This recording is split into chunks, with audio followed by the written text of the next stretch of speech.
So, as I said in the beginning of this episode, because I think you are a very, very special person to me, indeed. Okay. And as for a new Muslim revert, honestly, for a new Muslim revert then that can establish such a relationship, friendship with you, I think it has been my honor. All right, because in my perspective, you guys are like here, and like for me, I always look up upon you guys like, hey, all these people are like big dudes. You get what I mean? But of course, I think I didn't get to know you. Since recently, I think since recently. So like for every time, I heard from other people throughout the social media, I think if let's say for the audience who are watching our series, this one, they can just Google your name. And I don't know whether to say wallahi or inshallah, they might see more bad news about you rather than the good side of it. Okay. All right. So I think whether from the Muslim perspective or the non-Muslim perspective, you are seen as a guy that extremist in some way. Really? Yeah. Okay. I'm not sure. Correct me if I'm wrong. Okay. You're extremist in certain way. You are violent in certain way. You don't care about your speech. Okay. So I would say a lot of people hate you. I think there are certain misconception that, makes a lot of people hate you. I have no idea why. Okay. But mostly Indian, eh? I don't know. All right. Okay. But it's just like bad comments even from the news portal, from the media. Okay. It just, I don't see any good news. And I just, but throughout our friendship, I was thinking like, you are just a one cool person. You're cool, you are good with your friends, with me, my team. And I see you have a very loving family. Okay. So it's like, what is this contradicting stuff that, from the news, from the media, and yet people hates you. So I'm confused, right? Okay. So maybe, to get the entire thing started, maybe can you just share with us, like, who are you? Like, other than Zamri Vinov, the student of Zakir Naik. Right. So like, who are you? And why people hate you so much, bro? Okay, it's a very good question. Okay. I would say in my perspective, yes, of course, there are people who hate me. At the same time, I believe there's a people who like me also. It's not only me, dan saya percaya dalam banyak angle juga dia akan ada, tak kira apa saja kita buat, dia akan ada orang yang suka, akan ada orang yang tak suka. But kalau kita tengok kebanyakan daripada dalam media, in the media and everything. Bro, English bro. Yeah, that's right. It's auto-tune. Auto-tune. So kalau if we see in the media, there's a lot of, I agree there are a lot of comments and stuff going on, like a bad comment and everything. And for me, that is quite normal for me. Why I said so is because you see, I'm a person that I wanted to do dakwah. Bila kita cakap, tengok dia auto lah bro, cannot do anything lah, you see. Okay, bila kita bercakap tentang dakwah ni, kita tak boleh lari. Bila masa cakap tentang dakwah, dia mesti akan ada orang yang suka dan akan ada orang yang tak suka. I'll give you an example. Prophet Muhammad, sebelum dia start buat dakwah, dia adalah manusia yang disayangi, dipandang tinggi, boleh faham tak? Yang mana semua masyarakat yang ada di kota Mekah itu bukan hanya satu kabilah, hampir semua kabilah mengangkat Rasulullah SAW, dengan gelaran, pelbagai gelaran, Al-Amin, orang yang dipercayai, orang yang bagus, baik dan sebagainya. But the moment he start to convey the message La ilaha illallah Muhammad Rasulullah, all that title tiba-tiba berubah jadi he's Majnun. You know what is Majnun? Majnun means dia orang gila. Dan ada beberapa lagi komen-komen yang mengatakan, kenapa kamu nak buat perpecahan? Kami sedang hidup dengan happy dan sebagainya. Kenapa kamu nak? Sebab the meaning of La ilaha illallah bermaksud, bila orang kata La ilaha illallah, tidak ada Tuhan ataupun tidak ada ilah, tidak ada Tuhan yang layak untuk kita sembah dan mengabdikan diri melainkan hanya kepada Allah. That shows that the prophet, he denied all the other god that available at that time. the deities, boleh faham tak, semua patung-patung yang ada dan sebagainya. Rasulullah dengan mengatakan la ilaha illallah bermaksud itu semua bukan Tuhan yang sebenar, sembah dan abdikanlah diri kamu hanya kepada satu Tuhan. Masa ini berlakunya pelbagai isu. Orang mula condemn, orang mula cakap macam-macam dan sebagainya. Sebab apa? Dia berlaku disebabkan salah faham. Tetapi mana-mana individu yang berinteraksi dengan the Prophet in person, mereka semua akan ada, this is not as what I heard about you. People is telling, orang sedang mengatakan yang Rasulullah tengah bawa perpecahan. Boleh faham tak? Kenapa dia jadi begitu? Sebab benda yang sama juga saya boleh kata, but I'm not. Saya boleh kata bila kita start buat dakwah, ini antara cabaran yang kita akan hadapi. Saya bagi example.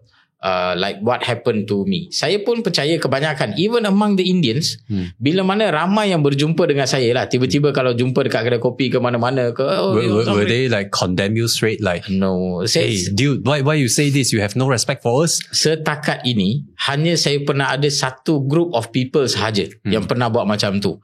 Selain daripada itu, kebanyakan bila jumpa, bro, how are you? Dan saya pun layan diorang. Ada yang kita orang minum sekali dan sebagainya. Ending dia akan cakap, you are not like what I saw in your videos lah. Diorang cakap macam tu lah. Like your video, it means the video from the media or the video that you broadcast? I mean the way you interact with the people, is it different compared to the time that you're speaking, you're having your speech? Maybe could be in some of my videos. Sebab bila diorang tengok certain of my video, tengok saya ada banyak video-video. So kadang-kadang yang akan viral ini adalah video-video yang kadang-kadang ada orang tak puas hati dan sebagainya, dia akan viralkan video tu. So bila diorang tengok video tu, diorang tak tengok video-video lain daripada angle dan perspektif yang lain. Boleh faham tak? Sampai ke hari ini, banyak perkara-perkara yang saya cakap dan sebagainya, jika saya rasa perkara yang, bukan saya rasa saja, bila saya tahu perkara yang saya cakap itu adalah fakta, itu adalah perkara yang sebenar dan sebagainya, saya tidak akan apa orang panggil, apologetic kepada benda itu. Sebab saya percaya kita perlu respect kepada fakta. Do you get what I mean? Bila ada satu kebenaran, kita perlu respect kepada kebenaran itu. Sebagai contoh, kalau ada orang bagi tahu 2 campur 2 adalah 4. Walaupun ada orang ajar 5 atau 6, you suka, you tak suka, you tak boleh kata semua betul. Why? Saya nak jaga hati dia lah. Saya nak jaga hati dia, pasal 5 pun betul, nak jaga hati dia 6 pun betul. You tak boleh lah jadi begitu. Sebab kalau you bersetuju dengan benda itu, bermaksud you rela untuk membuat generasi-generasi you to be dumb. Okay. Do you get? Yes. Allowing other people giving a wrong fact. Tetapi cara bagaimana kita nak handle perkara ini pada saya adalah berbeza. Kalau you orang tengok, walaupun ada pelbagai memes, kalau kita lihat pada tahun 2019 lah, waktu itu nama saya on the top, masuk parlimen 3 kali. Boleh faham tak? Lepas orang cerita dalam parlimen disebut nama saya, kenapa tak ada tindakan dan sebagainya. Namun saya percaya ramai orang dekat sana, diorang tak faham bila diorang cakap kenapa tidak ada tindakan dekat Zamri. Sebenarnya diorang tak ada ruang tindakan apa yang diorang nak ambil. Ya, saya setuju ada 1,200 report yang telah dibuat ke atas saya disebabkan. So which means 1,200 reports, which means there are 1,200 haters, I would say lah. Or not to say haters, the people that trying to go against you of what you speak lah. Of course. 1,200 report, which is more than the numbers of report that Dr. Zakir Naik got. Oh, so you're more famous than Dr. Zakir Naik lah. Okay. Sebab report, kalau report tu people go against, that means it could be more people is going against me rather than Dr. Zakir Naik. Mungkin sebab I'm local. At the same time I'm supporting Dr. Zakir Naik. At the same time saya juga satu orang yang memeluk agama Islam. Okay, let us be frank dekat sini. Ada di kalangan masyarakat kita ni, diorang ada some thought dalam pemikiran diorang, okay, you dulu Hindu, sekarang you sudah masuk Islam, you jangan cerita pasal Hindu lagi lah. You know, kalau you nak dakwah, it's okay. Tapi you dakwah, you cerita pasal kebaikan Islam sajalah. Kenapa you mesti mau cerita buruk pasal itu, buruk pasal ini dan sebagainya? Why is it you have to cerita the pasal very buruk? Very good question. You see, number one. It's just like Dr. Zakir. This brother asked a very good question. Allah says in the glorious Quran. Okay, right. Say. Okay. So ini soalan yang banyak saya tengok, even dekat komen dan sebagainya, orang akan tanya, kenapa you dah masuk Islam you masih nak cerita pasal agama lama you? Yes. Kenapa you nak condemn agama lama you? Okay, nombor satu, saya rasa kita kena faham apa dia sebenarnya dia yang dimaksudkan dengan condemn. Okay, tengok. Kalau condemn, maksud dia saya tengah cakap benda yang tak betul ataupun benda yang tak bagus di dalam agama tersebut.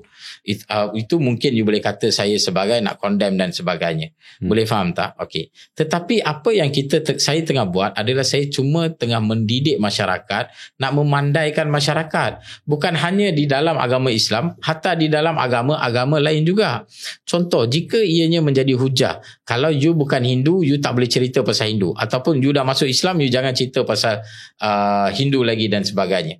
Brother, sekarang dalam dunia Malaysia, contoh dalam politik, ada orang sokong UMNO, ada orang sokong keadilan, betul. Ada orang sokong PAS, ada orang sokong Bersatu, ada orang sokong MCA, ada orang sokong MIC dan sebagainya. Adakah bila kamu dah jadi ahli MIC, you tak boleh cerita pasal UMNO? Ataupun adakah disebabkan is there a limitation? I think No limitation. So bermaksud, kalau kamu dulu adalah penyokong PKR, lepas tu tiba-tiba sekarang kamu menyokong UMNO, adakah bermaksud selepas kamu menyokong UMNO, kamu tak boleh lagi cerita pasal PKR?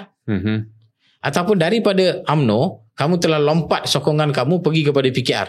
So kalau ada orang bagi tahu you sekarang sudah masuk PKR, why you want to talk about UMNO? If you say like that, then the first person that you have to stop is who? Is our Prime Minister. Prime Minister daripada UMNO, bila dia sudah buka satu parti yang ini kepada PKR, why he still talking? Because he want to make changes. Dia nak bawa perubahan, dia nak bawa kebaikan dan sebagainya. Tetapi bila ada masa untuk dia bekerjasama dengan UMNO, dia bekerjasama tak? Dia bekerjasama demi kebaikan masyarakat dan sebagainya. So kita perlu lihat perkara ini dalam konteks yang jauh lebih besar. Okey, tengok. Nombor satu, bila orang kata kenapa saya nak condemn agama Hindu? Nombor satu, saya tak pernah condemn agama Hindu. Bila orang kata saya condemn agama Hindu, cuba bagi tahu dengan saya, apa yang kamu maksudkan dengan saya condemn agama Hindu? Setakat ini, semua perkara yang saya cerita pasal agama Hindu adalah apa yang terkandung di dalam kitab mereka. Saya hanya baca apa yang ada dalam kitab mereka. Disebabkan ramai orang bercakap begitu, ada beberapa live yang bila saya buat, saya directly ambil kitab itu dan saya live, saya tunjuk ini ayat-ayat dan saya bacakan dan sebagainya. Kalau you nak kata itu adalah condemn, bermaksud siapa yang condemn? Bukan saya. Penulis kitab itulah yang condemn. So like from all these, like not only one occasion, but multiple occasions, multiple reports that has been made onto you. Like, is there a time that you reflect that maybe you are the problem? Like, no offense, bro. Okay. It's a good question. Okay. Is it, it's not about what you say, it's how you say what you say. Okay. Kalau dia macam ni. Like, do you ever reflect about that? Is it sometimes, okay, what I say, it could be the facts, but is it like, maybe I'm saying it in the wrong way, that somehow. Okay, this is very good. Yeah. Setelah tengok, saya bagi tahu apa yang menyebabkan boleh dapat 1,200 report. Yang ini saya percaya banyak orang awam dia tak tahu. Okay, dia tak tahu what is the real story. Okay, the real story actually started bila mana Dr. Zakir Naik dia datang dan dia stay dekat Malaysia. Ada beberapa figura-figura dalam Malaysia ini yang memegang jawatan-jawatan politik dan orang-orang tinggi ini dalam politik ini, mereka telah memberi pelbagai gelaran-gelaran kepada Dr. Zakir Naik. Contohnya, ada yang kata dia adalah syaitan. Ini semua kita tahu. Yes, seriously. Keluar dalam surat khabar dan sebagainya. Lepas tu ada yang bagi tahu dia datang nak bawa kekacauan, hantar dia balik ke negara dia. Okey, lepas tu yang paling dahsyat bila mana ada orang yang menuduh kata dia adalah teroris. Okay. Yang ini saya tak boleh terima sebab tengok, saya sendiri, kami pergi belajar di India, belajar dengan dia, duduk di sana bersama dengan dia. Boleh faham tak? Kita tahu tak dia orang macam mana? Kita bersama dengan dia. Boleh faham? Kita boleh tahu dia karakter macam mana, dia teroris ke, ada link dengan mana-mana ke, tak ada ke? Kita tahu we are his student who have been stayed together. Boleh faham tak? Untuk satu tempoh yang agak lama dan kita boleh mengenali dia. Okay. Apabila orang kata dia teroris, you provide your proof.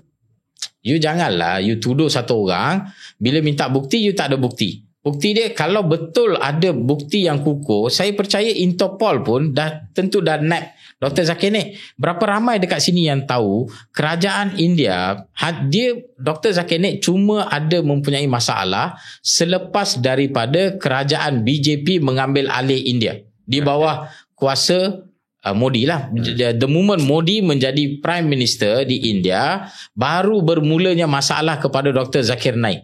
Dan kita tahu parti BJP ini adalah parti yang berteraskan kepada Hindu, bukan India. I'm talking about Hindu. Boleh faham tak? Dan bukan jenis Hindu yang biasa kita jumpa ni. Ini adalah ekstremis Hindu, yang mana dia nak mengekalkan India itu mesti jadi tanah orang Hindu. Orang-orang yang dah masuk Islam semua, diorang nak kembalikan semula. Tak boleh makan lembu, bunuh sampai membunuh orang yang makan lembu. Dekat Malaysia, walaupun kita negara Islam, walaupun orang Islam tak makan babi, kita tengok, walaupun kita tak makan babi, ada tak kita larang orang bukan Islam makan babi? No. Kita larang pun tidak, apalagi kita nak pergi bunuh.